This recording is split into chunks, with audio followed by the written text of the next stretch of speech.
We also have Pan here. I think she's there. Pam? She's so excited. Yeah, she's super That excited. is the best reaction ever. Yeah, Do it again. it's a good thing I was recording that. I think dogs in this neighborhood heard that.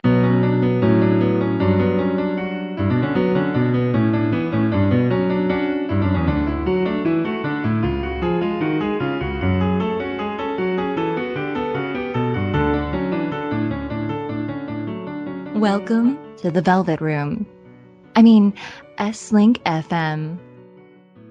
Hello and welcome to episode 37 of S-Link FM. I'm your host Levito. With me today is CJ Keats. Hello. True Self. Hello. And Pan's back. Hi. And we have a returning guest. Erin Fitzgerald is back with us today. Hi. It's good to have you back. You know, to this day, over a year later, and Wow. the first episode you were on was still the most popular one. Unbelievable. We must have done some naughty things then. It was not overtaken until Amanda Winley came on. Oh my God, do you follow her on social media? If you guys don't follow Amanda Winley, you're missing out. She's hilarious. See, even in real life, Chie and Yukiko are best friends. Yes. It's canon. Yes. Anyways. Awesome. I bought her book. She wrote a great book. She's a pretty amazing human being. Mm-hmm. Yeah. Anyways, so I just figured we'd start off with what have you been working on lately that you can tell us about? Just not even Persona related, just anything. Well, I have stuff Persona related I'm allowed to talk about. Oh, you are? Then by all means. Well, we finished recording Persona 4 Arena Ultimax, which was amazing. I can't tell you anything about it, except that yay! So that was awesome. And just finishing Persona Q. All right. Wow, they're almost finishing that, really. Yeah, almost there. I would take it that has a lot more dialogue than a fighting game. Oh my God, the animation for that is the most beautiful thing I have ever seen. I have pre-ordered the game, the art book, the tarot cards myself already. I am just waiting with bated breath, although I know I'm not going to get it for a while because we haven't finished recording it. So it's weird to have that one side of me that's hurry up and send it and like, oh, wait a minute, I haven't finished working on it yet. Right. Yeah, that makes sense, but it's not too far off. It's still this year. Yeah, but I haven't heard anything about the dance one, so we're still wait and see on that one. Ooh, interesting. I wonder if that's even going to make it out this year, if that's the case. Yeah, I don't know. I guess we'll see. No, and Persona 5, there's no news. I have nothing. Atlas tells me nothing. I ask consistently. There's nothing.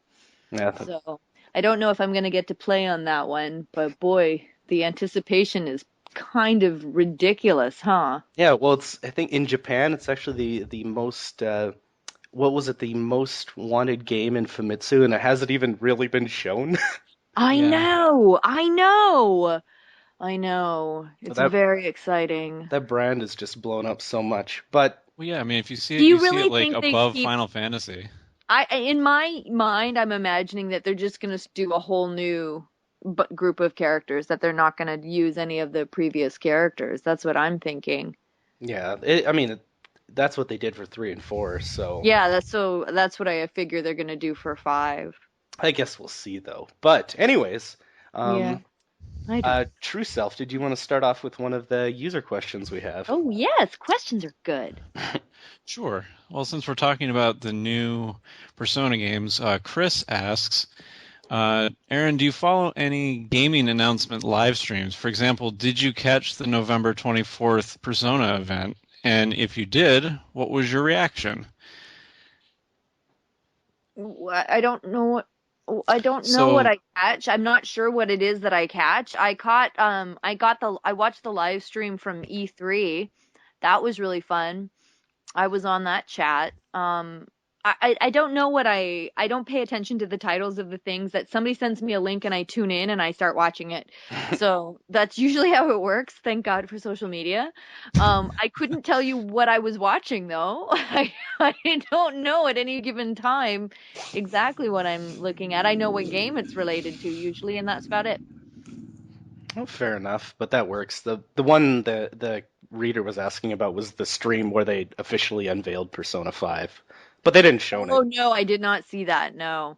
No, then there's because as somebody who works on the games, part of me is like I don't want to see, I don't want to know, I just want to wait and see if I get called in for anything, if I get to read for anything. Hmm. I mean, I'd be happy to do something that was different than GA too. So Keats, do you have one ready? I do. All right, go for it. Okay. Lapin Angelic. Some. I'm gonna call this dude LA. Okay. So okay. LA wants to know. I've heard Aaron in a lot of dubbed Japanese games recently. Blaze Blue, Danganronpa, Persona 4. And I'd like to hear your opinion on something I've kind of curious about for a while. Do you ever find the dialogue somewhat embarrassing to read? And furthermore, bring to life through your own voice? Let's admit it, the dialogue in these kinds of games can get pretty cheesy at times, and it's often not in a self-aware fashion. Okay. Yeah, so some stuff does get embarrassing, definitely, but not too embarrassing for me not to do. Usually it's embarrassing because those of us within the booth have got an entire different read on something and we have our own inside jokes, and then we get ridiculous. It gets so ridiculous with the inside jokes and different interpretations. And it's usually the embarrassing stuff is usually like I like to crack jokes. So if I get embarrassed, I'll just take it to a very far place and make fun of it. And there's so much riff tracks, like stuff that we've just recorded. I'm like where I just have to get it out of my system so that I can do the line seriously. Yeah, we do a lot of that. Oh yeah, I've been Uh, playing that Neptunia Idol game, and I can only imagine there's some That is good stuff. that is hilarious game. What I love about that game is that it knows what it is. It's not trying to be anything other than what it is. And there's some really clever fan service in there. Like really funny stuff, really funny characters. I'm like, wow, this is hilarious. I think I would laugh my butt off if I played it. The series is notorious for it. So Yeah. Reanimation asks, how different is it performing and preparing for a character with very little dialogue, a la the sorceress from Dragon's Crown, considering that all the dialogue is reactive rather than conversational, when you compare it to more story-driven roles such as Chie? Well, obviously, the person who Reanimator, you have not played Dragon's Crown with the sorceress narrating. Because if you played with the sorceress narrating, you would realize I had a whole smoke load of dialogue, as a matter of fact. So having recorded that dialogue first, recording all the other stuff was easy because I was well into her character. And I can't think of another character that had like Parasol. Parasol had just mostly fighting stuff. We didn't get to record the story mode for Parasol, but again, we did build the character and who she was before we recorded even what we recorded. So I build the characters out. That's my job. I'm an actor. I have to I have to do that just for the audition. I have to create an entire character in my head. So usually that's the case, but that is my little hello, Mr. Dragon's Crown. You need to download the narration by the sorceress. That's just, yeah, yes. I was thinking that exact thing because I played with your narration when I played that game. Isn't that funny? It was a great game. I do prefer to listen to JB Blanc because I think his voice is very sexy, so I like him narrating when I play, but just for the record, you That's can't awesome. have the sorceress. Yeah. So, True Self, or Keats, do you have another one? you go True Self, or Yeah, I got like another three one. more. All right, you go. Oh god, I can't pronounce all these names. Acronyms. That's what I'm using. All right. TN then asks, Erin, firstly, I'd like to say that you're really cool and I admire you a lot. Thanks for answering these questions. If I'm allowed, I have two. The first one is, when you voiced the Dot Hack GU series, who was your favorite to voice, Alcade or Saku/Bo? That is a great question because when I started the game, Saku was so sweet. Bo was so sweet. He was so sweet. I just loved being him, and he was just a heartbreaker of a character. Alcade was brilliant. I loved how badass she is. But by the end, and I'm just spoiler alert. By the end, Saku won me over. She just impressed the hell out of me, and what they did with her character story arc, I was like, oh, Whoa! So, that is a great question because I was all over the map with who is my favorite. Awesome. And the second one is voicing Chie's shadow fun, or does it hurt since you love Chie so much? Hmm. It doesn't, well, nothing ever hurts when you're on a journey with a character. Even the dark side is part of who they are. So it can't hurt because even for me as a person, I have, when I get angry, that's part of my dark side. And it, it only hurts if I hurt someone I love. And luckily in the game, I'm not really hurting somebody that I love. So, it's just acting. So I liked getting to play Shadow Chie. That was a really fun thing. And what I found really intense about that part of the storyline is that it really made me, I would take that home and I'd really think about my shadow side. And I was really thinking about the things about myself that I beat myself up for and that I need to learn to embrace and to love and to accept. I really enjoyed that game just for that aspect of self um, development. I really learned a lot about myself during that process. I'm going to go for one that Jordan sent, and I know that this one's about Skullgirls, so I know you'll like this. But some of us know you're active in the communities that you've done work for, like Skullgirls and Persona 4. What's your most memorable fan encounter or fan moment? Ooh. Okay, one of my favorites of all time was when I went to Anime Matsuri in Houston, Texas, and a fan came dressed as an aigrette, and I'd never seen anybody dressed as an aigrette before, like full from head to toe, and he was fantastic, and I happened to be wearing my parasol dress at the same time. That was an amazing moment for me because I could really say, "Take the shot." Fair enough. That sounds awesome. Awesome.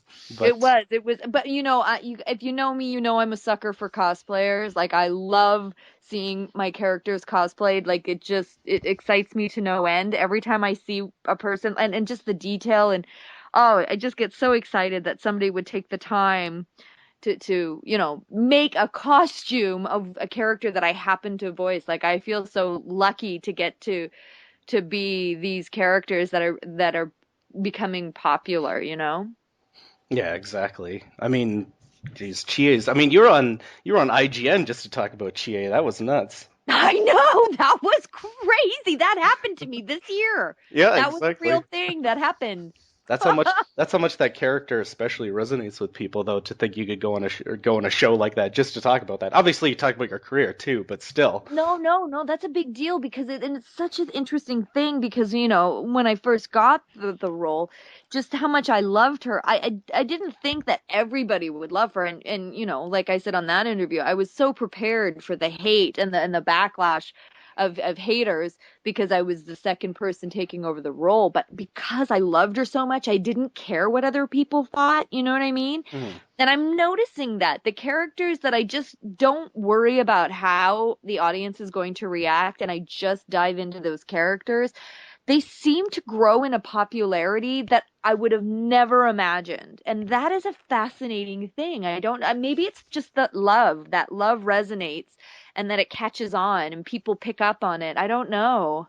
I really think that your energy though matches the character just perfectly. Like honestly, I've played through vanilla Persona 4 like 3 times. I got used to Tracy's performance. Right, And right. then I've only played about half of Golden, and I've already like I hear your voice first now. It just happens. Like Wow. totally sincere here. It's just perfect. I think. Well, I Yeah. appreciate that. I really appreciate that.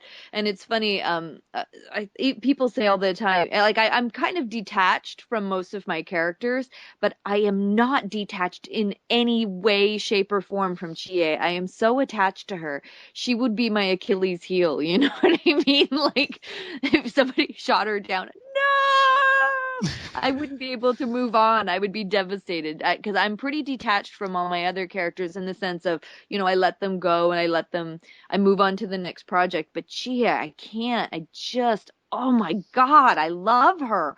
And for me, there's so much that goes on with her inside. Like there's so much complexities that go on privately for me with her that I don't share, usually because it's, not what Atlas puts out there. So she's really special for me because I've spent so much time as her.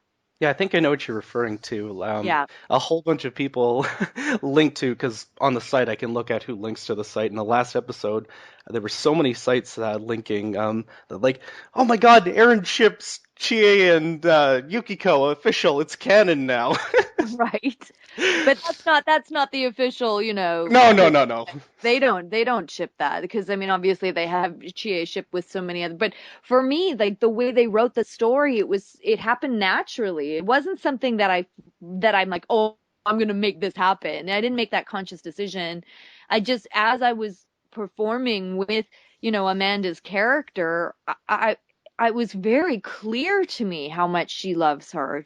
And so I just took it to that deeper place Yeah. because it was easy to go there because the writing is that good. Yeah, so it's not even like shipping. It's like there's a real, like you can formulate a real relationship from from the Absolutely. writing, rather. Yeah, absolutely. And her relationship with Yukiko, Yosuke too. Like that, it all just kind of made sense to me in my universe and and the choices for me. But to be honest with you, I had similar inclinations when I was performing the role of Naz with Ed, Ed, and Eddie.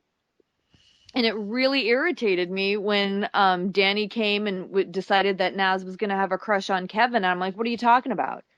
Why would she have a crush on Kevin? I don't understand what you mean. That doesn't make sense. Hmm. But I don't get to make those choices. Yeah, I exactly. can make them privately, but I don't get to make those choices in story. Fair enough. I go with the story. Yeah, exactly. And it just makes sense there, right? Or you can actually see it. But in certain characters, but it's just like real life because that side of a person is private and nobody else's business anyway. So I just keep that part private. Invader Arc 12, or Invader Der Arc, something like that. He says, "Do you keep in contact with the other P4 voice actors or actresses? And what's your most of favorite them game?" we work with. I'm sorry, what was the second part? No, I'll get that after you're done there. Okay. Most of us work together all the time. So yeah, I see most of them all the time. Fair enough. Yeah, I mean, I think Amanda mentioned that too when she was on. She's the only one I've never met in person. Really? Amanda is like I'm all over her social media. We chat all the time, but we've never ever come across each other through sessions. And I don't understand how that's happened because I'm close friends with almost everybody else. Well, Mhm. not there's some people that I see that I'm not close friends with. Like there's some like Sam Riegel I just bumped into. We don't hang out or anything like that, but we see each other all the time at work. Mhm. But Amanda, I've never physically bumped into, and I feel like the day that happens, there will be an explosion in the universe. Oh, well, I thought Here, I thought you two were like best friends here. I guess I was wrong, but well, not in the physical, but okay. I absolutely adore her. I think she's an amazing human being. Mm. I follow everything. I'm a huge fan of hers. How's that? Absolutely, same here. Nick asks on Persona. At the big Persona announcement last November, were you surprised at all to get the chance to play Chie's role again, not just for one but two more games? Absolutely. I don't. My experience in this career is that people decide to replace you on an instant. Like how many different Batmans, Jokers, you know what I mean? Like the Marvel universe, it's not even sacred if you get one of those characters that you get to keep that character over platforms and in media. So I'm always like, yes, I can be replaced in an instant. And they hold that over our heads as actors. They constantly are like, well, if you won't do it for this amount of money, then you're fired and we hire someone else. So it's a really tough part of the job. So I've learned through some really horrible experiences to just not assume anything. So I hear the announcements and then I'm like, well, are they going to localize it? Then I hear they're going to localize it. Then I go, well, are they going to hire me again? And I wait until I get the official word, even though the fans have been really supportive and they go, Erin, you've got more work. And I'm like, yay, maybe we'll see. Let's just hold out on that one. we will see what happens, and I can't get mad personally, I don't get mad at other actors that take over parts that I've played, because there's nothing you can do about it as an actor. You don't get to make that decision. Fair enough. But I guess like you don't just have two potential, or you didn't. Chia's coming back yet again. I'd imagine at some point they're going to localize that Persona 4 Golden animation, and you get to do her again. Maybe. Hopefully. That went to the first animation went to a completely different company. Yeah. Completely different company, and they couldn't get all the actors. So, and it was very weird. The whole thing was really weird, and it was kind of shady how that went down. So we have no idea how it's going to go down for this one. So I can't promise anything, because first of all, they have to ask me, and they may not even want to. Like if it went to Funimation, they most of the time hire the actors from Texas, and they don't honor that the LA actors were the original voices in video games sometimes. Or not that they don't honor it, it's just that they're not going to fly everybody from LA out to record it.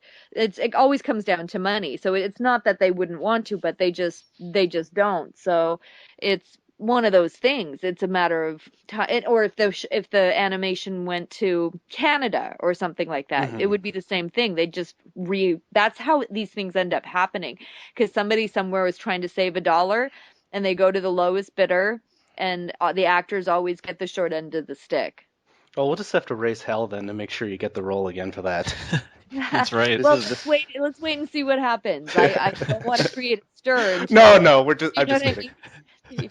You never know. You just have to, as an actor, you just have to always surrender yourself to the possibility that it's gonna be like it's the same for any game that ends up as an anime series. Because I know, like, for Hyperdimension Neptunia, they have an anime series, but Funimation has the rights for that. I don't know if they're planning on dubbing it, and if they plan on dubbing it, I don't know if they would keep me on, or if they would just hire locally. And that's totally their choice. Yeah, I guess we'll see. I mean, I hope so. But Well, I think all the fans hope so, but it always comes down to budget, and they Yeah. can't do what they can't do. Yeah, exactly. Logistics. It's not their cost. fault if the company doesn't want to pay them to keep the original actors. So Yeah, fair This new enough. anime is by a different company this time, and they have a bigger budget, so yeah, there's you more never hope. know. Never know. We'll see. Well, May the blessings be. I just fingers hope that. crossed. Yeah, I do. And for the fans' sakes, it's been really fun getting to stay. And I mean, Chie is definitely the character that I have gotten to play the longest in terms of crossover from genre. So she's a big deal to me. I think that doesn't happen often, that kind of loyalty to character from the companies themselves. So I'm really grateful, really grateful that it's been like that. Yeah, exactly. But anyways, I guess we should just jump on to another question here. Okie dokie. Keats, or not Keats, True Self, you got any more? Yeah, I've got another one from Reanimation. They ask, since we've learned a lot about little details about the characters from different things from Atlas Japan, like what kind of music that Yosuke listens to, or that Chie dyes her hair, is there anything that you know about Chie that the rest of us may not know? That's a great question.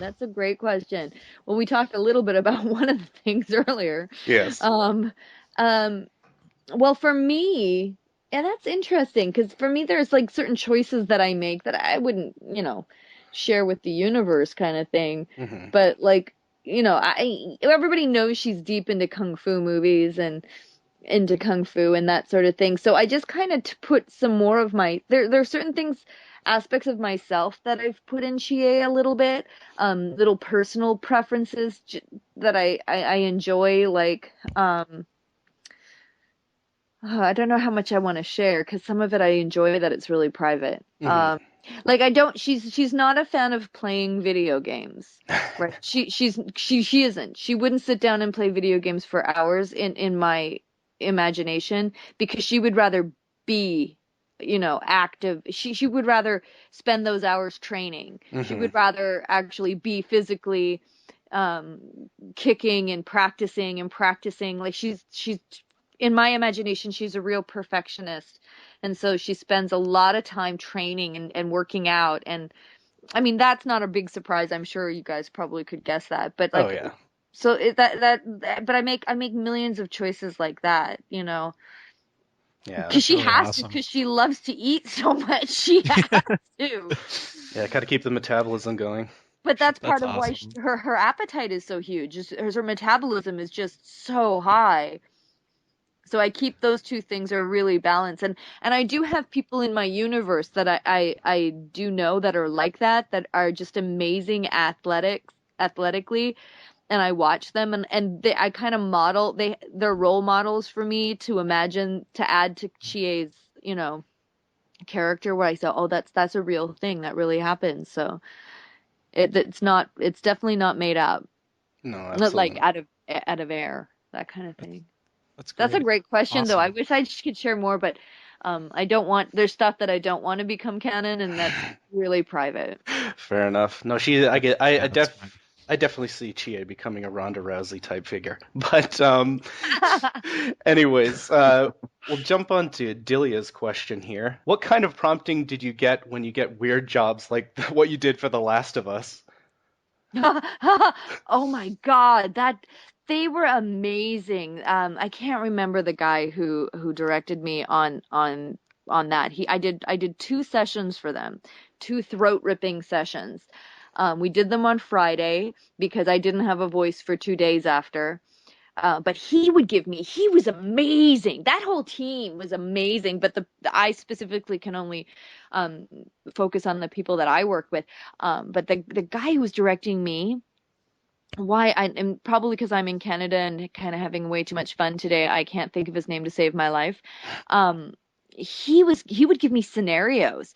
He would literally be like, okay, imagine that you're you're you're 12 years old and you're an infected, and the thing was, with the infected, they are conscious, they're like trapped in their Hmm. bodies. So they're not like mindless zombies or anything. They're aware and they can feel everything and they can't do anything about it. So there's this despair within them of like just the insanity of having your face transformed into that, and having these feelings and having this stuff come up.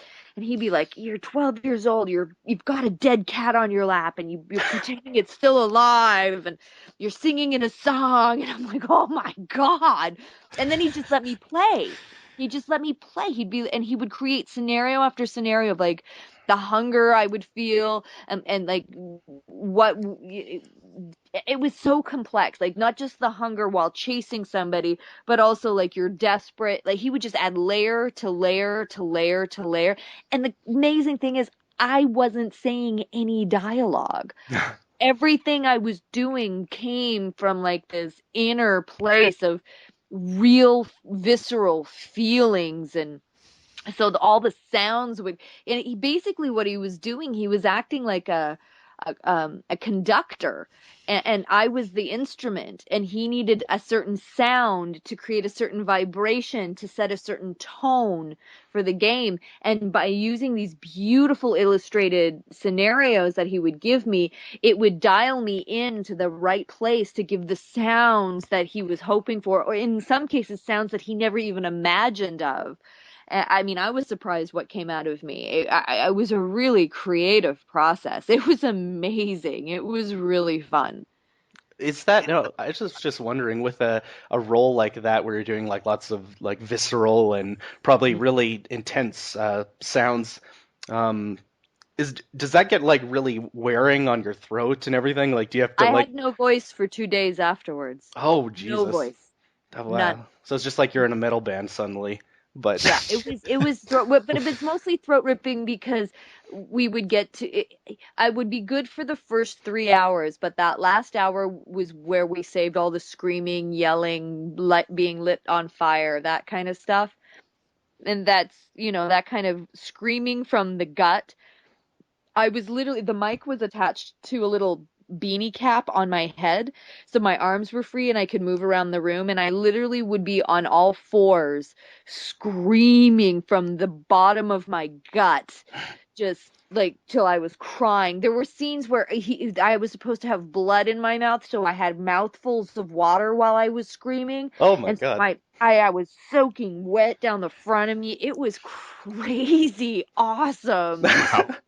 It That's was amazing. Like as an actor to get to do that kind of stuff, that doesn't happen often for women. So I was really excited. And really what I did in the scope of the entire game was kind of like just extra work for the game. mhm. You know, I'm a tiny, tiny piece of the soundscape of what makes up that entire game. I mean, I didn't even get to do like I wasn't performing like a character that with lines or anything, but it was still one of the most fulfilling jobs. It was amazing.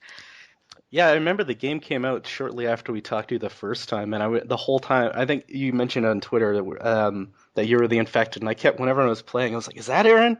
No, is that? I'm There not were sure." 4 women. There were 4 of us that covered all of the female infected. Oh, Only 4 of us. yeah. So chances are, It'd be hard to pick out, right? yeah, yeah. But it, would- I but would probably know though, uh, I would because I know what I did. that sounds like it would be a lot of fun though.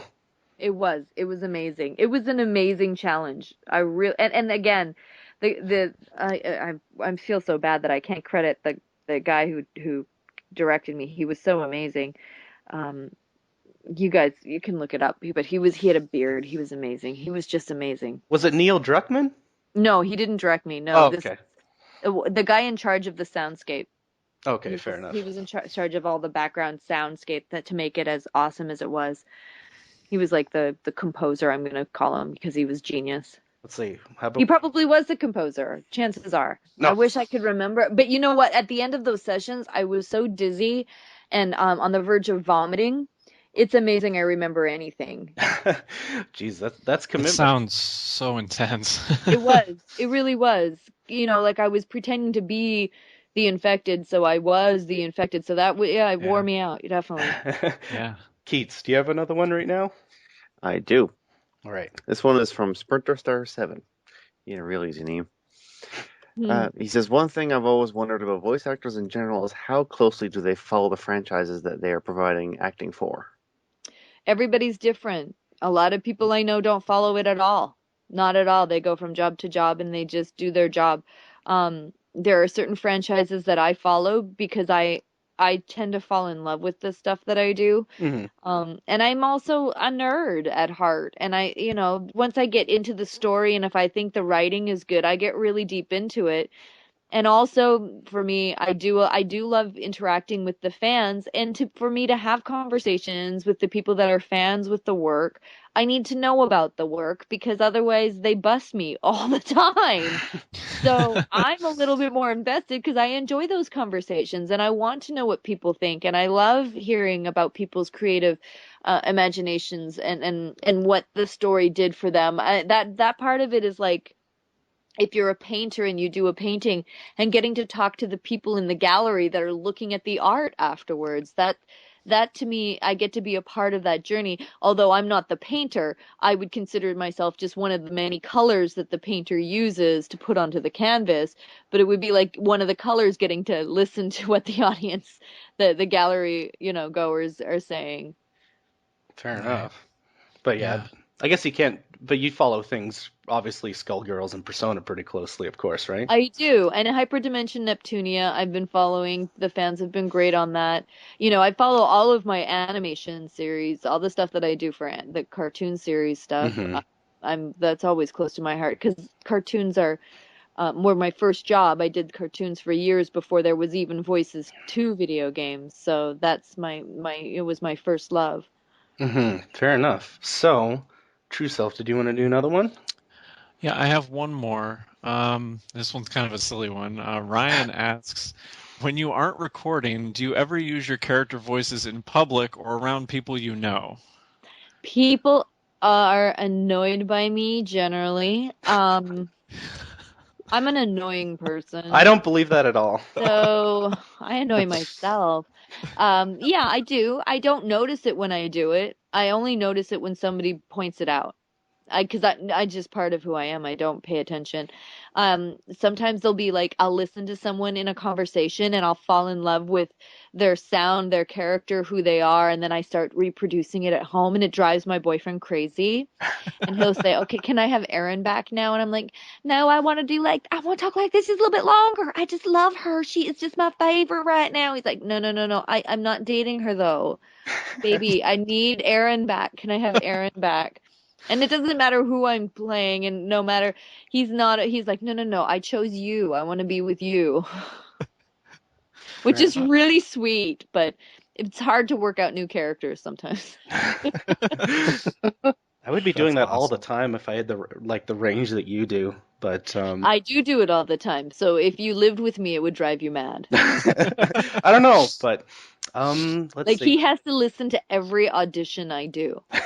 Just for And ahead of like time. some days it'll be like 20 characters I'm reading. I'll read 20 characters and he literally through the walls will hear me read every character. And if he's even remotely in, like if he's upstairs, I will poke my head out and go, "How is that?" He's just like, it was fine. He doesn't care anymore. Like it's just one of those things.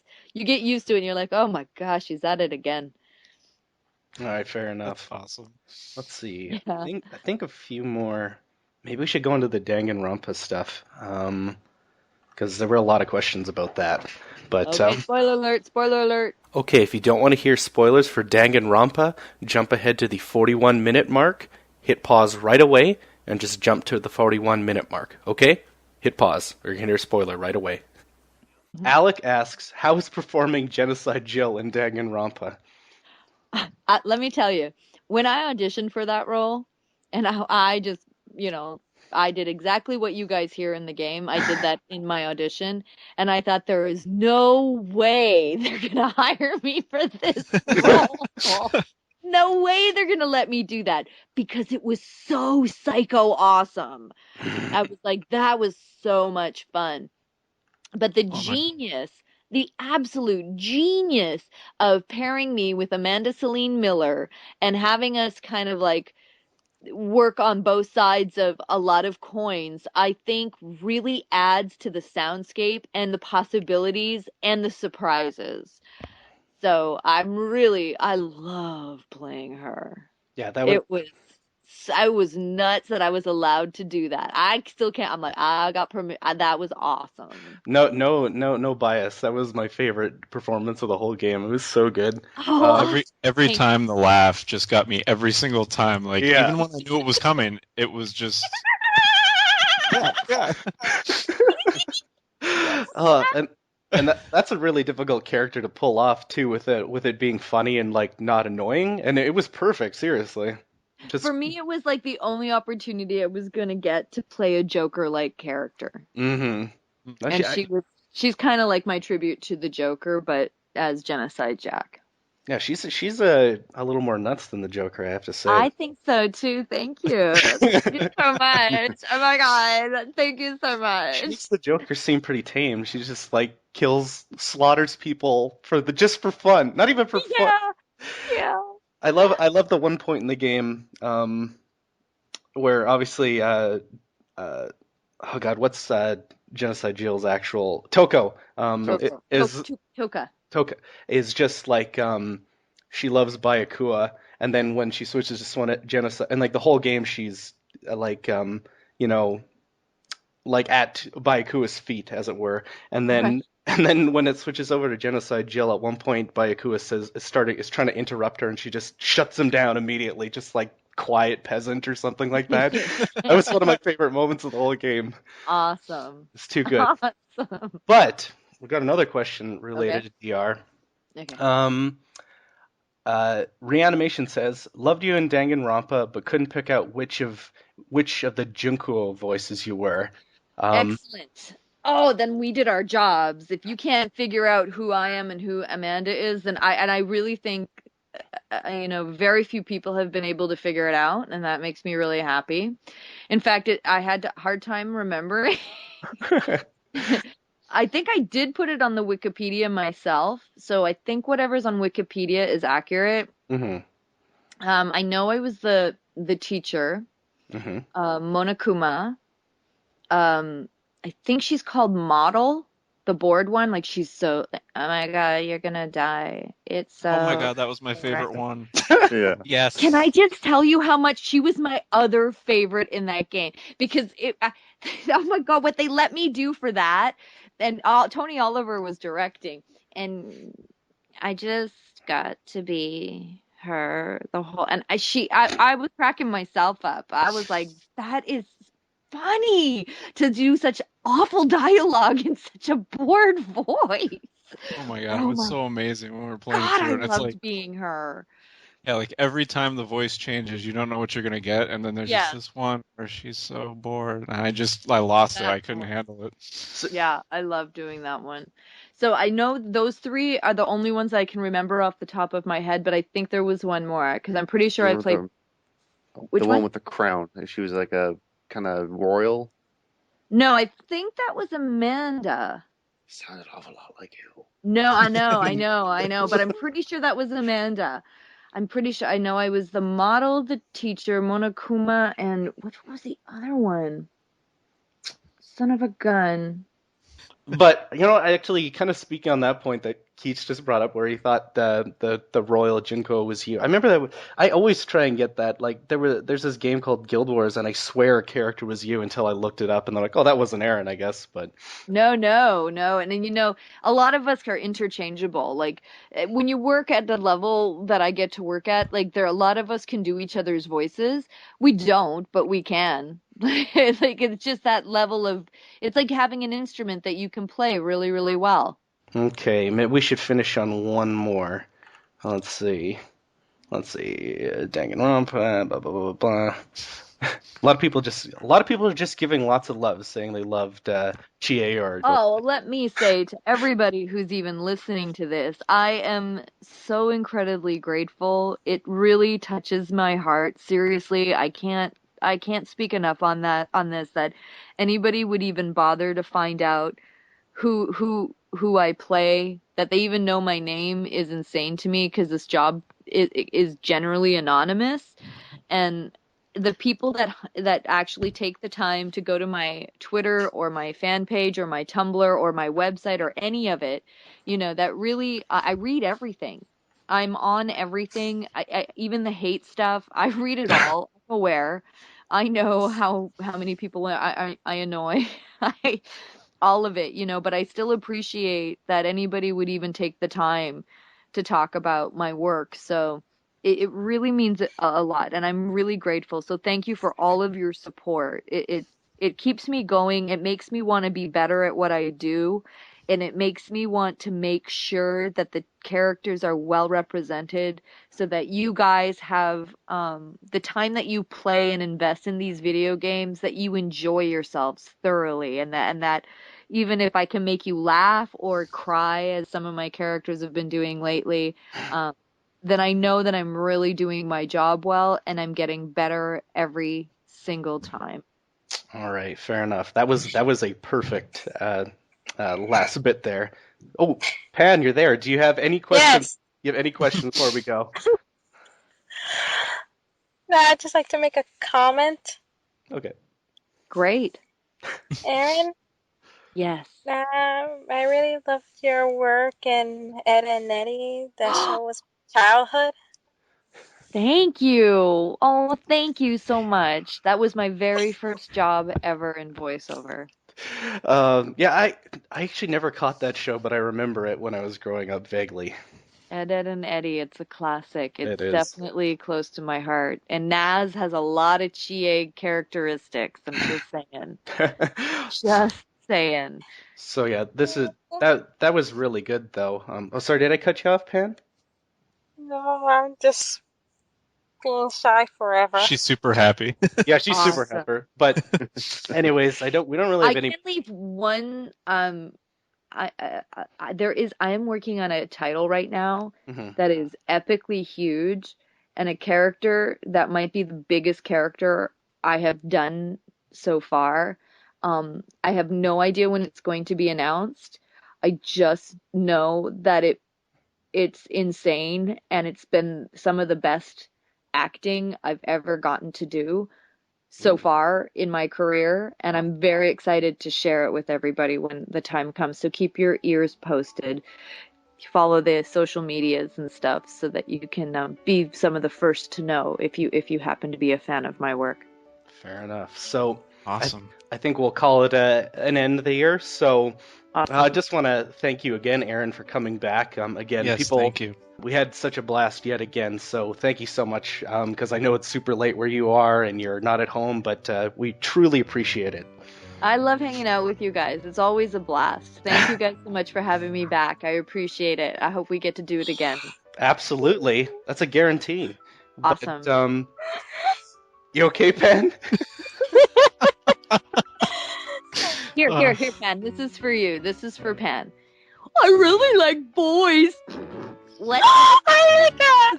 It's Customer Appreciation Day at the candy store, and we're giving away Jawbreakers for free. Oh my God! Anyways, This is the best. So, with that, Keats, where can everyone find you? You can find me on Twitter at CJKEATS. All right, and in Newfoundland, right? Oh, yes. Yay, Newfoundland! Yeah, you have to send me some Screech sometime, remember. Oh, I will. Don't worry. And Pan, where can everyone find you? You can find me at Twitter at Regular Panties. Right, fair enough. True Self. You can find me on Twitter at Darkside989. And, of course, you can find me at Levito on Twitter. And Erin, where can everyone find you? At Erin Fitzgerald on Twitter and Facebook.com/Erin Fitz fan page. Perfect. And with that, we've all said our piece, so everyone say bye. Bye. See ya. All music for this episode was provided by composer Doug Farrell. Check out his work at dougfarrell.com or Douglas Farrell Music on YouTube. See you all in the Velvet Room.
Kick me in the face, kick me anywhere you want, because I've got knock-knees, baby. Feeling medium rare, but I won't feel well done, 'cause I can't imagine life without you, no shit. You're the hottest girl in town, and all the boys bow down. Never fake me for the fear, because the thirst is real. You're always telling me I gotta